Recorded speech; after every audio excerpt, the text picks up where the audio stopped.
হ্যাঁ জিতছি।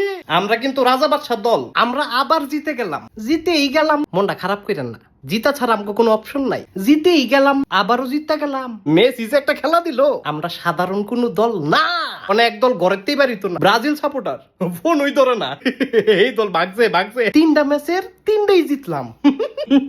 আমরা আবার ড্র করি না, আমরা হয় জিতি না হয় জিতি।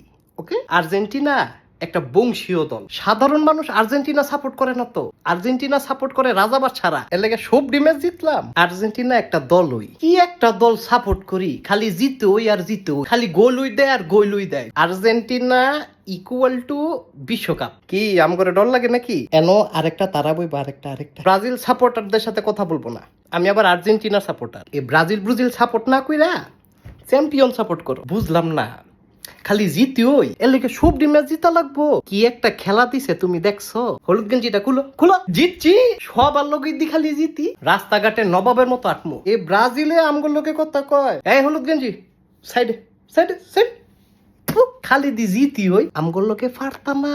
আর্জেন্টিনা একটা খেলা জিতে সবাই সেট আপ হয়ে যায়, তোরা জিতছস নি 3টা ম্যাচ, না না তোমরা আমকো মতো হইতা না, 2টা ম্যাচ জিতলেই বললাম শাল হইলে, উদয় জিততে গেলাম, মনটা আজকে খুব ভালো, কিছু করার নাই, আমরা এমনই খালি জিতি। আর্জেন্টিনা মানেই আতঙ্ক, ওকে, সবার লেগে অনেক কঠিন হয়ে জিতেছি, কি একটা অবস্থা, খালি জিতি ওই।